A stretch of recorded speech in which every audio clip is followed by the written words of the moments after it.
बिस्मिल्लाहिर्रहमानिर्रहीम। स्टूडेंट, मेरी आवाज़ आ रही है आप लोगों को?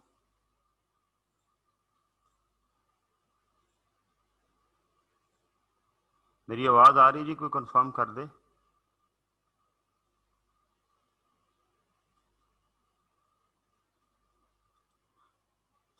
जी समरा, आवाज़ आ रही मेरी आपको?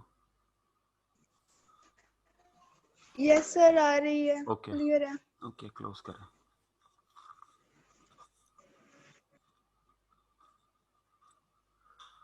अच्छा जी, आज हमने ये ना कुछ फॉर्मेट बना लिया, वो जो हमें दरमियान में काम करना पड़ता था, तो ये ऑलरेडी ड्रॉन है। ये जो फॉर्मेट था कुछ भी नहीं है, जो हम मार्कर से लिखते थे वो हमने यहाँ टाइप कर लिया ताकि थोड़ा टाइम बच जाए। और आगे इसके टी अकाउंट्स भी हमने ड्रॉ कर लिए हैं, ये टी अकाउंट बना देंगे। ज़रा थोड़ा सा वो क्या कहते हैं, कंट्रोल्ड हो जाएगा, अदरवाइज ये गड़बड़ हो जाती थी। अच्छा जी, तो हमने क्वेश्चन नंबर 11 अटेम्प्ट करना है जी। आज हमने क्वेश्चन नंबर 11।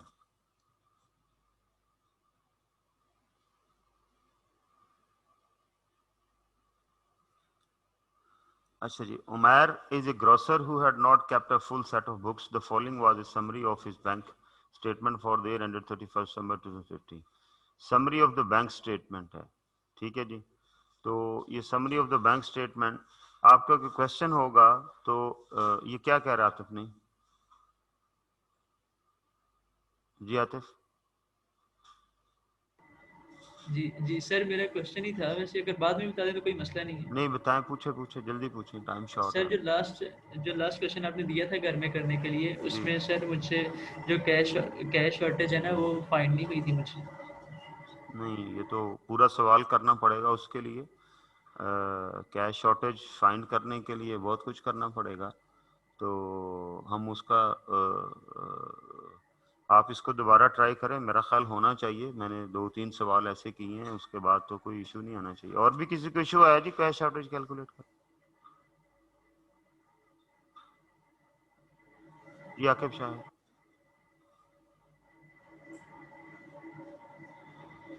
सर मुझे भी आया था, वो दूसरी दफा करके हो गया था 100। बस ठीक है वो आतिफ, ट्राई करें, ट्राई जी करें, सर। कोई इंटरलॉक करें फिगर्स को, होना चाहिए, उसमें कोई ऐसा इशू नहीं था, ठीक है। और सर एक और बात थी, जो कल टेस्ट हुआ था वो भी कभी डिस्कस हो जाएगा? छोटी सी टेस्ट चीज़ें उसमें पूछनी थी। टेस्ट डिस्कस कर लेंगे इस क्लास के बाद, या कल क्लास के बाद उसको डिस्कस कर लेंगे, ठीक है जी। हाँ ठीक है सर, शुक्रिया। अच्छा जी, ये क्या लिखा हुआ है? The following was summary of his bank statements for the year. Bank statements की समरी है ये ओपनिंग बैलेंस है, ठीक है। और amounts credited by bank, bank के जो क्रेडिट होते हैं हमारे डेबिट होते हैं, ठीक है। इसका मतलब ये क्या हुआ कि अल्टीमेटली ये जो ये हमने पैसे बैंक में जमा कराए हैं, ये हमारे डिपॉजिट्स हैं और ये हमारे विड्रॉल्स हैं, ठीक है। ये पेमेंट्स वगैरह से पता चल जाएगा कि हाँ ये पेमेंट्स हमने की हुई हैं, ठीक है। और इसका जो बैलेंस है वो 892 दिया हुआ है। इसका मतलब ओपनिंग बैलेंस जो है बैंक का वो क्या है? ओवरड्रान है, ठीक है। तो एक तो ये बात देखने वाली थी। और क्लोजिंग बैलेंस जो है वो डेबिट बैलेंस है। अगर कोई चीज इसमें चेंज नहीं होती, कोई एंट्री मुमकिन है रह गई हो, वो हमें करनी पड़ेगी, तो फिर ये बैलेंस जो है वो सारे का सारा जो है वो इतना ही डेबिट बैलेंस आ जाएगा। चलें जी आगे। Trading receipts considered partly of cash and partly of checks. During the year, Umar had paid out of his cash takings. यार ऐसा करते हैं, हम आज ये क्वेश्चन नहीं अटेम्प्ट करते।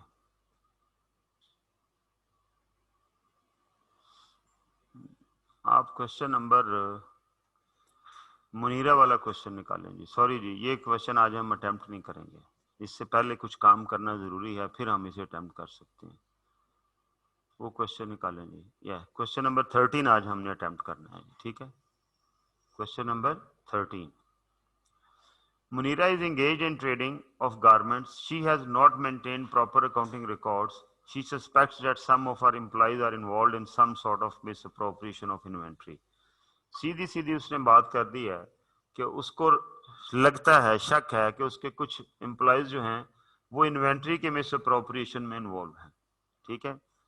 The list of creditors receivable and inventories prepaid bye her show the following. ये उसने आपको पेएबल्स की, रिसीवेबल्स की और इन्वेंट्रीज की लिस्ट दी है।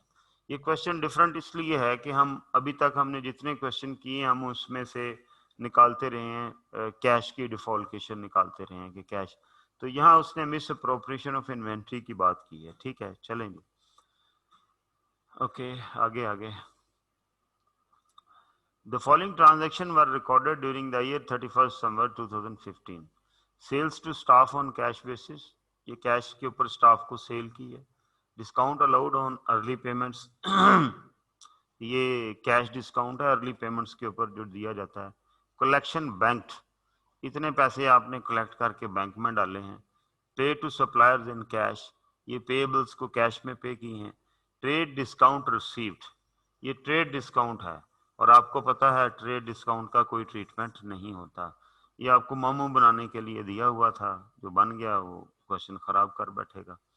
बैड डेट्स जो हमने राइट ऑफ किए 200 के हैं। Normal sales are made at cost plus 20%, ठीक है।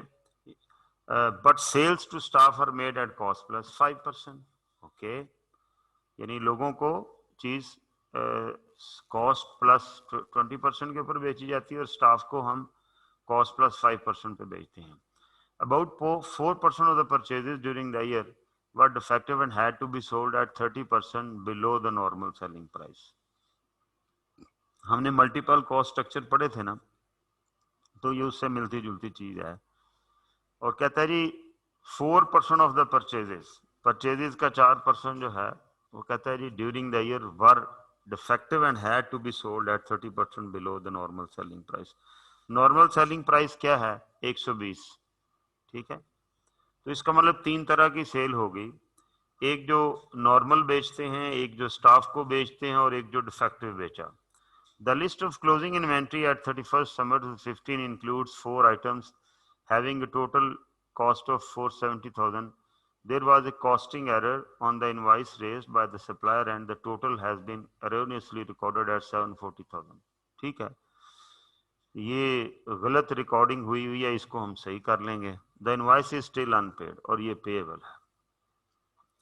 Collection made in the last week of December 2014 amount to rupees 860,000 were deposited in bank on January 2nd. Likewise, collection made in last week of December 2014 amount to rupees 500,000 were deposited in bank on January. ठीक है, जो दिसंबर की collection है वो अगले महीने में जाके जमा हुई है।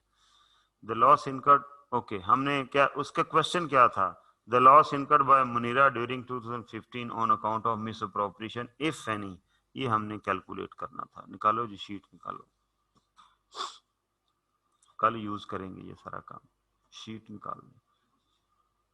हाँ ठीक है, हमें यही चाहिए होगा, ठीक है। अच्छा, अब इस क्वेश्चन को सबसे पहले प्लान करें। प्लान क्या करें? कहता है जी वो आपने cost of loss of inventory निकालना अगर है तो लॉस ऑफ इन्वेंट्री कहां से निकलेगा? लॉस ऑफ इन्वेंट्री निकलेगा कॉस्ट ऑफ सेल्स अकाउंट्स, ठीक है। वो कैसे निकलेगा? फाइनेंशियल स्टेटमेंट नहीं बनानी थी, लॉस ऑफ इन्वेंट्री निकालना था। वो कहां से निकलेगा? यहां ओपनिंग इन्वेंट्री लिख देंगे, यहां क्लोजिंग इन्वेंट्री लिख देंगे। ये सोल्यूशन था इसका, वर्किंग नहीं है ये, ठीक है। यहां क्लोजिंग इन्वेंट्री लिख देंगे। अब जो कंप्रीहेंसिव को कॉस्ट ऑफ सेल जानी है वो इधर लिख देंगे।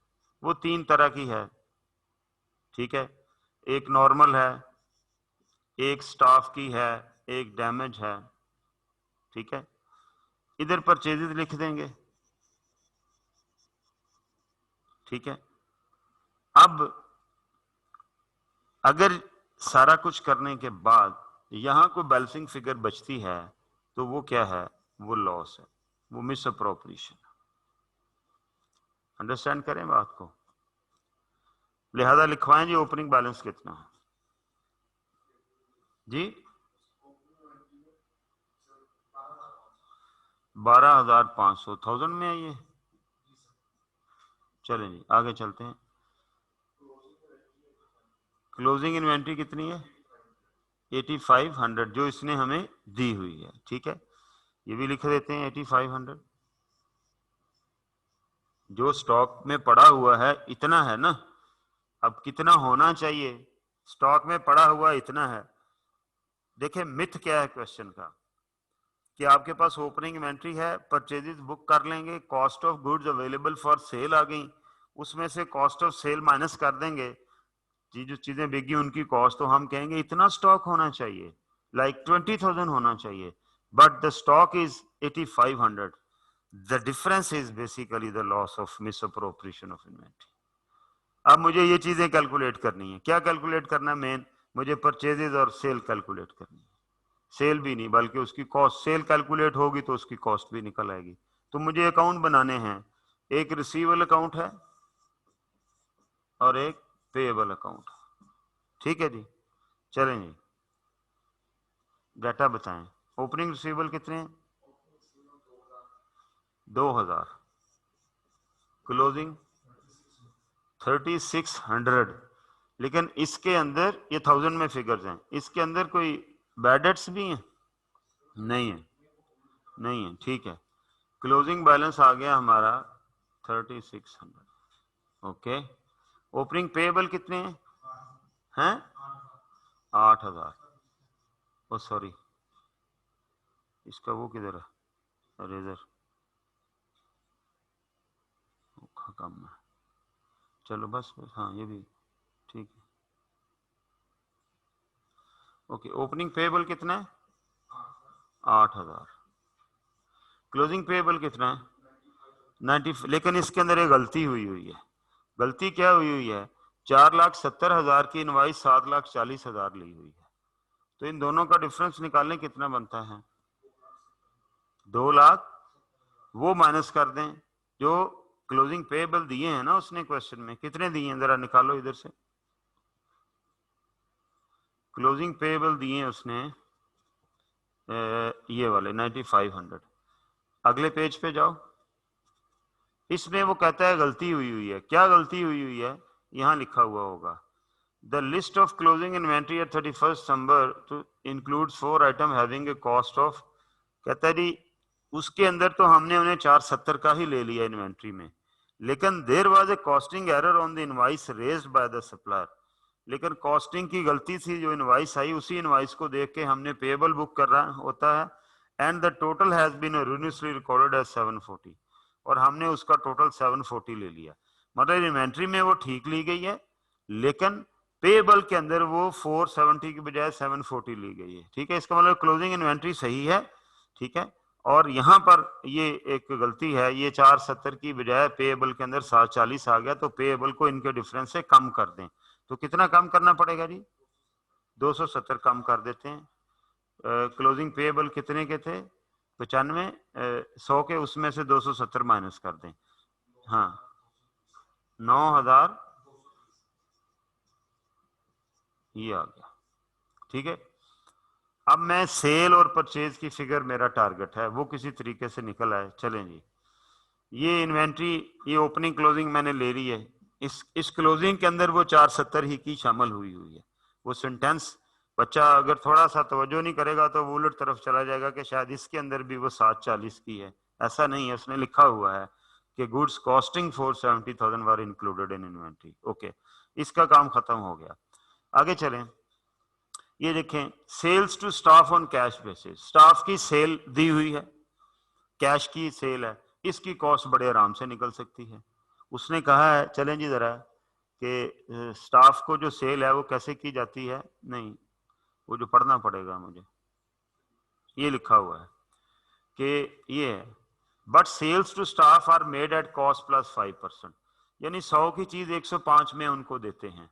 तो ये जो इसकी कॉस्ट निकालते हैं, चलो जी आगे चलते हैं, आगे जाके निकाल लेंगे सोल्यूशन में। यहां पर मैं निकालने लगा हूं, ये अकाउंट नहीं है, ये मैं लिखना हूं cost of sale to staff. ये कितना? 315 डिवाइडेड बाय 105 मल्टीप्लाइड बाय 100, ये इसकी कॉस्ट निकल आई कितनी? 300। ये ले, सवाल पूरा होना शुरू हो गया। ये देखिएगा जरा, ये अब हम इसको इधर कर लेते हैं, ये स्टाफ की सेल है, ये इसकी कॉस्ट आ गई 300। अंडरस्टैंड? आगे चलते हैं जी, जहां से डाटा छोड़ा वहीं चले चले। हाँ जी, discount allowed on early payments, ये डिस्काउंट अलाउ किया है, ये रिसीवेबल अकाउंट में इसकी एंट्री करते हैं जहां से सेल निकलनी है। ये आ गया जी 360 डिस्काउंट। आगे चलो जी, उसके बाद लिखता है कलेक्शन बैंक्ड, ये जो कलेक्शन है ये बैंक में गई है। इसके लिए उसने कोई सेंटेंस यहां लिखा हुआ है जी, collection made in last week of December 2015 amounting to rupees 860,000। 2015 का जो लास्ट वीक था वो हमने करवाई है जनवरी में, यानी ये अनकलेक्टेड है। ये अमाउंट जो है पिछले साल की अनकलेक्टेड है, ये जमा हमने इस साल बैंक में कराई। इसका मतलब क्या हुआ, ये हमने पिछले साल ले ली होगी, बैंक में इस साल रिफ्लेक्ट हो रही है। ठीक है, ये जो कलेक्शन बैंक लिखी हुई है ये बेसिकली कस्टमर से तो ये पैसे पिछले साल ले लिए ना, हमारे सिस्टम की वजह से वो जमा इस साल में हुए हैं, लिहाजा इसमें से ये माइनस कर दें 470 माइनस 470। और जो हमने सॉरी 470 नहीं, कितना है यार, 860 860 ये लिखा हुआ है ना कि collection made in last week of December 15 amounted to 860 were deposited in bank on January 16। अच्छा ये क्लोजिंग है, ठीक है, ओके, ये क्लोजिंग है। Likewise collection made in last week of December 14 ये 500 है। ये पिछले साल कस्टमर रिसीवेबल से तो कम हो गए लेकिन जमा बैंक में इस साल कराए हैं, तो जब मैं इस साल के रिसीवेबल अकाउंट बना रहा हूं तो ये तो पिछले साल रिसीवेबल अकाउंट में आ गया जब मैंने कलेक्ट किए होंगे दिसंबर में, ये साल दोबारा तो रिसीवेबल अकाउंट में क्रेडिट नहीं होने, लिहाजा ये 500 यहां से माइनस कर दें। ठीक है, और जो कलेक्शन मैं रिसीवेबल से इस साल कर चुका हूं लेकिन मैंने अपने सिस्टम की वजह से बैंक में नहीं डाली, वो वाली कलेक्शन जो है वो रिसीवेबल से तो आ गई हुई है, लिहाजा मुझे उसे रिसीवेबल अकाउंट में रिकॉर्ड करना है। रिकॉर्ड करने के लिए जो कलेक्शन की अमाउंट है इसके अंदर मैं उसे क्या करूंगा, ऐड कर दूंगा, तो ये जमा क्या हो गया 860। तो दरअसल इन रियल सेंस जो रिसीवेबल के अंदर मैंने अमाउंट क्रेडिट करनी है वो इतनी करनी है, कितना बना जी 18,360। बात समझ लगी है जी आप लोगों को, 18,360, तो ये मैंने रिसीवेबल अकाउंट को क्रेडिट करना है। ठीक है, यहां आ गया 18,360, ये क्या है जी, ये बैंक। ठीक है, ओके, आगे चलें। पे टू सप्लायर्स एंड कैश, ये पेएबल को दिया गया कैश में। ठीक है, 12,700 सप्लायर्स की पेमेंट ही है ना, कैश में दी गई लेकिन पेएबल की दी गई है ना, तो इसको पेएबल में एंट्री कर दें 12,000, ये कैश। आगे चलें, ट्रेड डिस्काउंट रिसीव्ड, एंट्री नहीं करनी, ट्रेड डिस्काउंट की कोई एंट्री नहीं होती। अगर ये लिखा हुआ होता कैश डिस्काउंट रिसीव्ड तो फिर मैं इसे पेएबल अकाउंट में क्या करता, डेबिट करता। बैड डेट्स रिटर्न ऑफ 200, ये 200 के बैड डेट्स राइट ऑफ करने हैं जी, ये कर देते हैं, ये इधर आएंगे।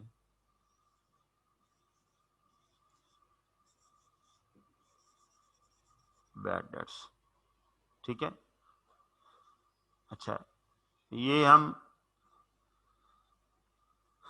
बैड डेट्स, अगर अब ये क्वेश्चन ये है कि 3600 में शामिल हैं या नहीं है, निकालो जरा क्या लिखा हुआ है sentence. Bad debts return of, इसका मतलब 3600 में से ये निकल चुके हैं लेकिन हमने अकाउंट मुकम्मल करने के लिए एंट्री करनी है, क्लोजिंग बैलेंस से नहीं निकालने। अगर लिखा हुआ होता to be return of, entry हर सूरत करनी है, क्रेडिट हर सूरत करने हैं। अगर लिखा हो टू बी रिटर्न ऑफ तो क्लोजिंग बैलेंस से माइनस करने हैं, अगर टू बी रिटर्न ऑफ ना लिखा हो फिर क्लोजिंग बैलेंस से माइनस नहीं करने। चलो जी,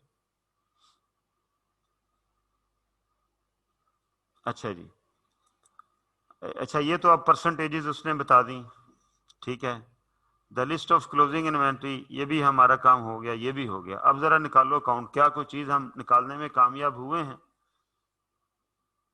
ये देखें, क्या ख्याल है, यहां से सेल निकल सकती है? अगर मैं इसकी बैलेंसिंग करता हूं यहां पर, इसकी अगर मैं फर्ज कर लें बैलेंसिंग हम कर लेते हैं से, इसकी हम बैलेंसिंग करते हैं यहाँ, तो यहाँ पर क्या निकल आएगी? सेल्स निकल आएंगी। कितनी सेल निकलती हैं? 20,520। ये उधार सेल है। जो आपने स्टाफ को सेल किया 315, वो उधार सेल नहीं है, वो कैश सेल है, लिहाजा वो इसमें शामिल नहीं है। अब ये जो सेल है ये दो हिस्सों पर मुश्तमिल है, ठीक है। क्या हम कॉस्ट भी निकाल सकते हैं इसकी? ठीक है, कॉस्ट इसलिए नहीं निकाल सकते कि कोई पेमेंट हो सकती है जो कि हमने कैश में से की, बैंक के थ्रू की हो सकती है। कैश पेमेंट टू सप्लायर तो दी हुई है, लेकिन कोई बैंक के थ्रू भी तो सप्लायर को पेमेंट हो सकती है ना, लिहाजा इस परचेजेस को निकालना थोड़ा सा मुश्किल होगा। अच्छा, अगर ये सेल एक तरह की होती फिर तो बड़ा आसान काम था। अब ये सेल है दो तरह की, ठीक है। एक सेल है इसमें जो कि नॉर्मल सेल है और एक है जो डैमेज सेल है। अच्छा जी, नॉर्मल सेल जब हम निकालते हैं तो उसकी कॉस्ट निकल सकती है, नॉर्मल सेल की कॉस्ट निकल सकती है, लेकिन नॉर्मल सेल है कितनी ये नहीं बताया हुआ, ठीक है। अच्छा, अब इसकी टोटल कॉस्ट जो है वो हम किस तरह से कैलकुलेट करेंगे? अब हमारा टास्क जो है वो बेसिकली ये है, तो पीछे जाएं जरा उस फार्मूले के ऊपर। Normal sales are made at cost plus 20%, ये फार्मूला बता दिया। ये स्टाफ वाली तो बात ही खत्म होगी, इसको निकाल दें बीच में से, इसकी मैंने कॉस्ट भी रिकॉर्ड कर ली है, ठीक है। About 4% of purchases during the year were made defective, and had to be sold 30% below normal selling price. अच्छा जी, अब जब हम इसको परसेंटेजेस में कन्वर्ट करते हैं तो हम ये कहते हैं कि नॉर्मल सेल की कॉस्ट अगर 100 होती है, इसका प्रॉफिट 20 होता है, तो इसकी सेल प्राइस 120 है, ठीक है। और जो एबनॉर्मल सेल है, डैमेज सेल है, वो 4% ऑफ परचेजेस है, वो एक अलग इशू है, लेकिन उसकी सेल प्राइस क्या है? To be sold at 30% below normal selling price. Normal selling price का 30% कम पे बेचते हैं। नॉर्मल सेलिंग प्राइस ये है उसकी 120 लेस 30%, इसका 30% माइनस करें, हाँ जी 36, तो उसकी जो सेलिंग प्राइस आ गई वो कितनी आ गई? 84। ऐसा ही है जी, ठीक है। अब क्या हुआ, एक मेरे पास प्राइस ये है, एक मेरे पास प्राइस ये है, ठीक है। अच्छा, अब ये वाली जो सेल है, इसमें से कुछ सेल 120 को रिप्रेजेंट करती है और कुछ सेल 84 को रिप्रेजेंट करती है।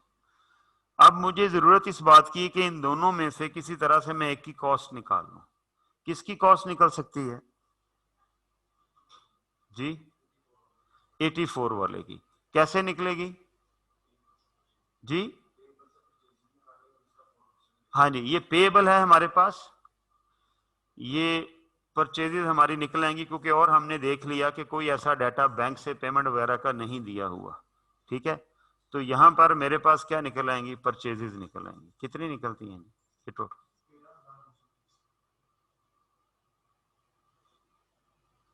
13,030, चेक करो,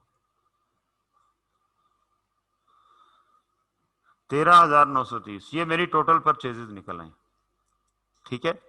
अब इनका मैंने लिया 4%, उसने कहा 13,930 टोटल परचेजेस का 4% जो है वो डैमेज गुड्स हैं, वो 500 557, ये उनकी कॉस्ट है,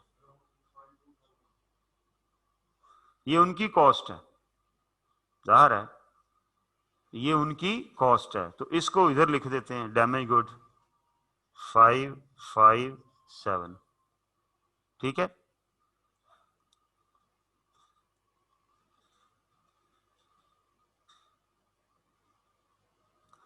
परचेज इधर कितनी आ गई, 13,930, ये आ गई।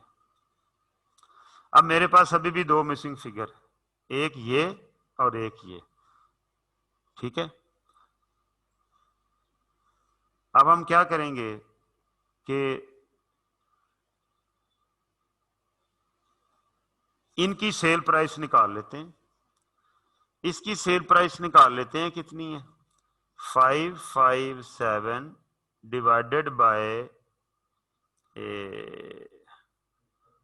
100 मल्टीप्लाइड बाय 84।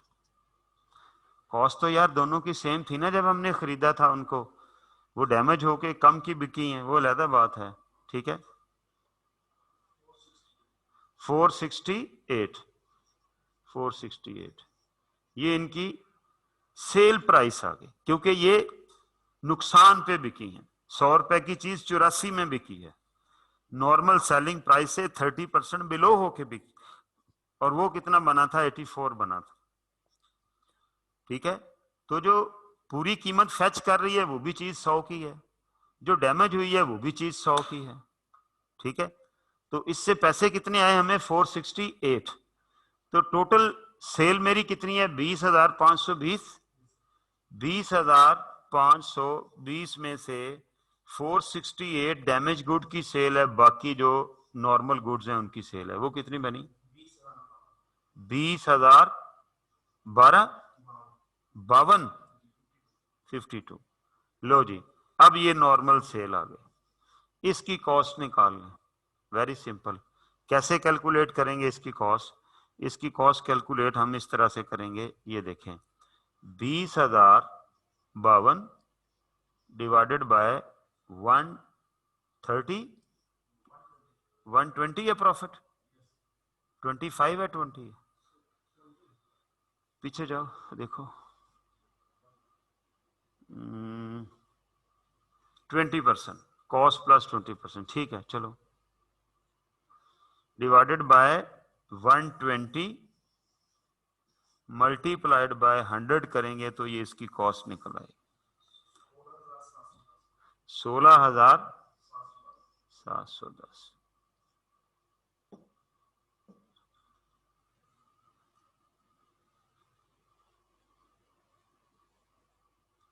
16,710, क्या मुसीबत है।